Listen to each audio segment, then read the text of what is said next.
माँ भगवती सरस्वती के चरणों में प्रणाम करते हुए आज के इस वीडियो को प्रारंभ करती हूँ। राधे राधे, जय श्री कृष्णा। आप सभी को मेरे इस YouTube चैनल पर हार्दिक स्वागत है, अभिनंदन है। प्यारे बच्चों, आज मैं जानना चाहूँगी और आपको बताना चाहूँगी विटामिन डी के बारे में।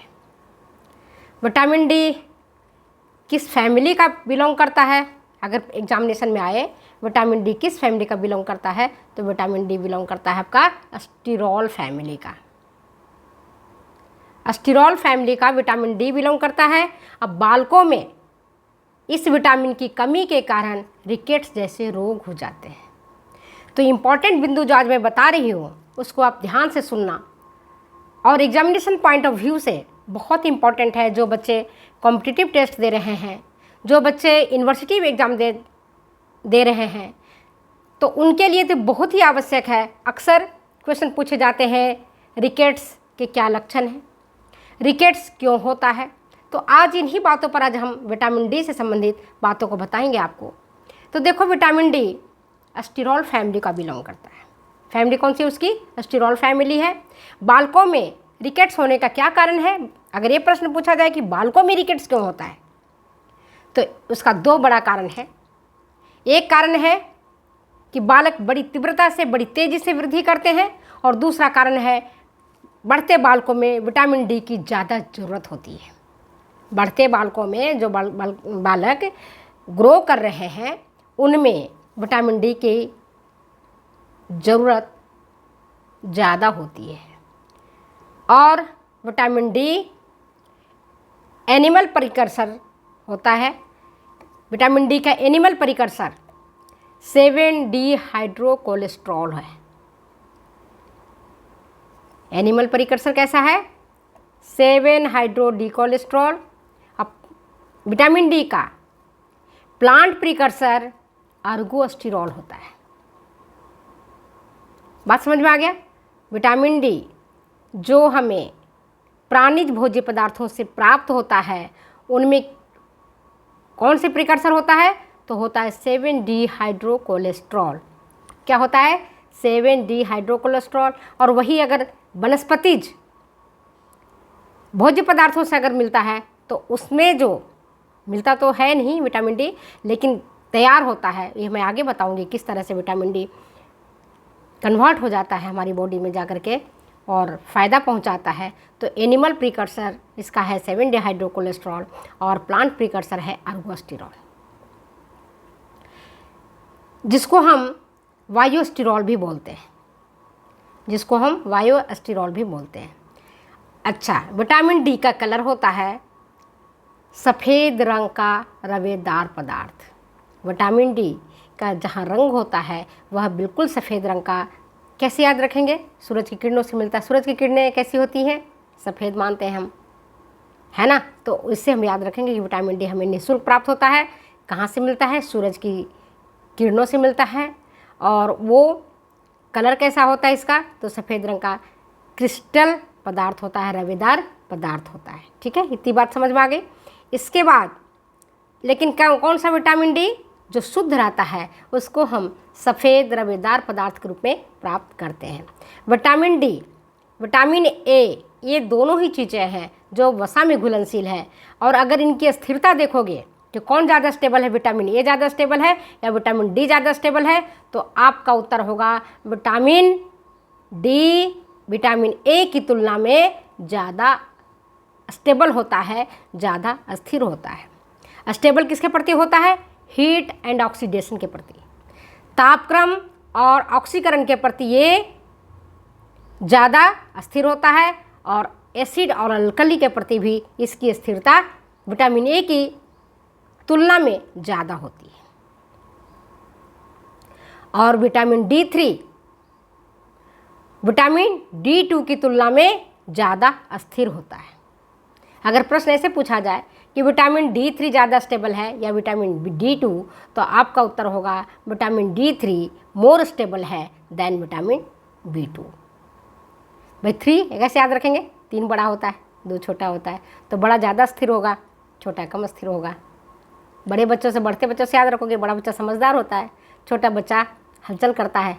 तो ये विटामिन D3 मोर स्टेबल होता है देन विटामिन D2 की तुलना में।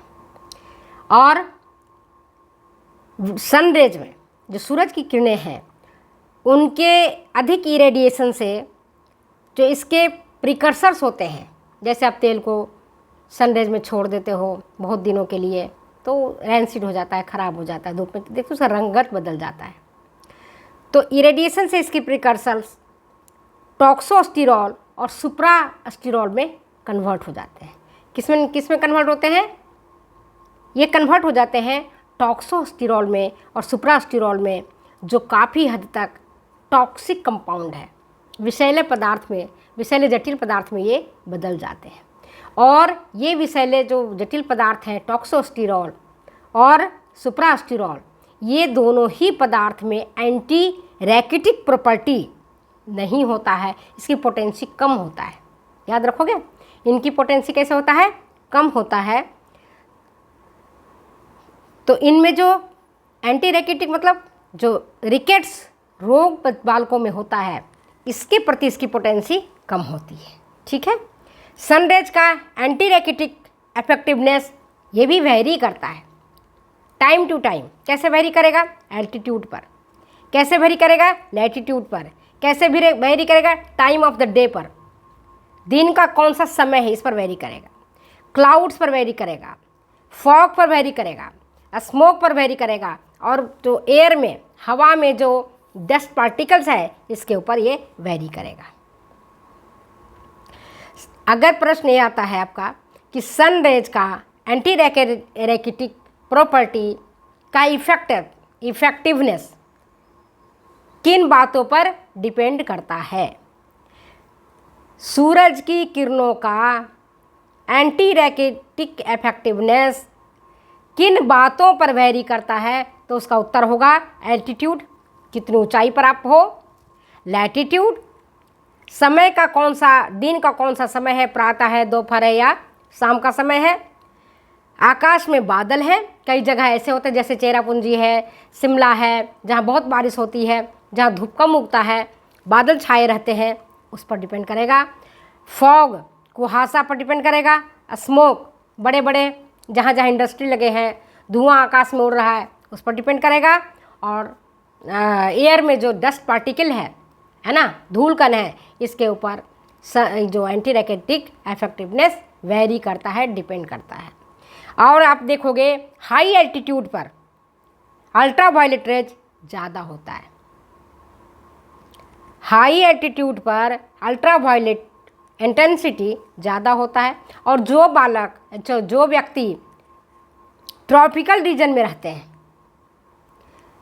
उन बालकों में जो बाहर खेलते हैं, दौड़ते हैं, खेल कूदते हैं, धूप में रहते हैं, मैदान में चलते हैं, है ना, उन बालकों को विटामिन डी की कमी नहीं होती है।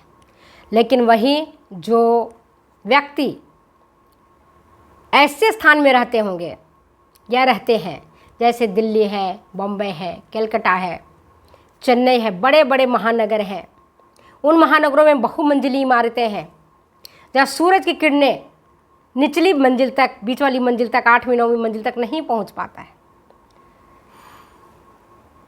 व्यक्ति अपने घरों में रहता है, अपने कमरों में रहता है, तो वैसी स्थिति में विटामिन डी की कमी हो जाती है वहाँ के लोगों को रहने में। जैसे हम तो सोचते हैं कि विटामिन डी की कमी भी होती है क्या। एक बार मैं जयपुर गई थी तो एक लोग थे, उन्होंने कहा मैडम हमें विटामिन डी की कमी डॉक्टर ने बताया है, विटामिन B12 की और विटामिन डी की। फिर क्या करोगे, विटामिन डी कमी हुई, कैसे हुई? तो बस यही है कि जयपुर बहुमंजिली इमारतों में रहती थी और उनको धूप नहीं मिलता था। बाकी धूप के माध्यम से हमें विटामिन डी तो निःशुल्क मिलता है, फ्री मिलता है, उसके लिए कोई पैसे पे नहीं करना पड़ता है, बशर्ते आप थोड़ी देर धूप में खड़े हो जाओ। जैसे आपका बालकोनी है, बालकोनी में अगर धूप आता है, और पहले मकान बनता था उसमें घर का खुला हुआ आंगन रहता था, चारों तरफ कमरे होते थे, बरामदे होते थे, और आंगन में औरतें बैठती थीं, गप्पे मारती थीं, काम करती थीं, तो उनको विटामिन डी मिल जाता था। लेकिन जहाँ बहुमंजिली इमारतें हैं, जब औरतें बाहर नहीं निकलती हैं, पर्दा में रहती हैं, बालकों को धूप नहीं मिलता है, बाहर खेलने के लिए टाइम नहीं मिलता है, सीधे जगते हैं बच्चे, सो को उठते हैं और सीधे चले जाते हैं स्कूल पढ़ने के लिए। स्कूल भी क्या है, कमरे में। तो वैसी स्थिति में जब बच्चों को प्रॉपर या बड़ों को प्रॉपर या गर्भवती माता को प्रॉपर या वृद्धों को प्रॉपर मात्रा में विटामिन डी नहीं मिलता है तो उनको कई प्रकार के रोग हो जाते हैं, जिनमें अभी मैंने आपको बताया जो रिकेट्स नामक जो रोग है वह रोग छोटे बालकों में होता है। आगामी वीडियो में मैं आपको बताऊंगी कि रिकेट्स की क्या लक्षण है, कैसे पहचानेंगे कि बालक हमारा रिकेट से पीड़ित है, तो अगली वीडियो में हम आपको बताएंगे। और जिन व्यक्तियों के त्वचा में जो स्किन है, स्किन में अगर पिगमेंटेशन, दाग धब्बे दिखते हैं ना, खास करके जब जैसे जैसे हमारा एज बढ़ता है, ओल्ड एज की तरफ बढ़ते हैं, तो यहाँ देखोगे ना पिगमेंटेशन होने लगता है, धब्बा धब्बा धब्बा दिखने लगता है। तो वो जो धब्बा दिखता है वो विटामिन डी की कमी के कारण भी दिखता है, यानी कि विटामिन डी की कमी के कारण ही हो रहा है, लेकिन वो उसका एक कारण विटामिन डी की कमी होना भी है। और घर के खिड़कियों में जो अगर हमारा घर है और हमने खिड़की लगा दी, खिड़की में हमने शीशे लगा दिए, तो जो अगर हमने नॉर्मल शीशे लगा दिए हैं तब तो विटामिन डी हमें सूरज की अल्ट्रावायलेट किरणें उस सामान्य खिड़की से होकर के हमारे घर के भीतर प्रवेश नहीं करता है, और हमें विटामिन डी का जो फ़ायदा मिलना चाहिए वो नहीं मिलेगा जब तक हम सीधे धूप में नहीं पहुंचेंगे। तो कई लोग कहते हैं कि सूरज की किरणें तो आ रही है ना हमारे कमरे में, खिड़की से आ रहा है। अरे खिड़की से आ तो रहा है, लेकिन अगर आपने खिड़की बंद कर दी और जनरल शीशे लगा दिए तब आपको विटामिन डी का लाभ नहीं मिलेगा। इसके लिए क्वार्ट्ज नामक जो ग्लास होता है थोड़ा महंगा होता है, तो उसको अगर आप खिड़की में लगा हुआ है तब आपको फ़ायदा पहुंचाएगा और विटामिन डी आपको मिलेगी। अब यह है कि जो व्यक्ति ऐसे जगहों में रह रहा है, बहुमंजिली मकानों में रह रहा है, इमारतों में रह रहा है, उसको विटामिन डी कैसे उपलब्ध, तो उसको उपलब्ध कराने के लिए विटामिन डी डॉक्टर करते हैं, उनको थेरेपी देते हैं, और कई सारे जो वो डॉक्टर का काम है वो हमारा काम नहीं है। हम इतना ही समझते हैं कि mercury vapour quartz, carbon arc lamps का उपयोग हॉस्पिटल में, क्लिनिक्स में, होम्स में किए जाते हैं विटामिन डी की आर्टिफिशियल पूर्ति के लिए। बाकी हो तो फ्री में मिलता है विटामिन डी। आप थोड़ी देर अपने हाथ पैरों में सरसों का तेल या नारियल का तेल या जैतून का तेल, कोई सा भी तेल लगा करके अगर आप घंटा भर धूप में बैठ के काम कर लेती हैं, घर का ही काम कर लेती हैं, साग सब्जियां ही बीन लेती हैं, चुन लेती हैं, आटा ही गूंद लेती हैं बाहर बैठ करके, या बाहर सफाई कर लेती हैं, तो आपके शरीर में जितना विटामिन डी चाहिए उतने की पूर्ति हो जाती है। तो चलिए आज मैं अपने वीडियो को यहीं विराम देती हूँ। विटामिन डी से संबंधित जो बातें बताई है उसके बारे में फिर मिलते हैं अगले वीडियो।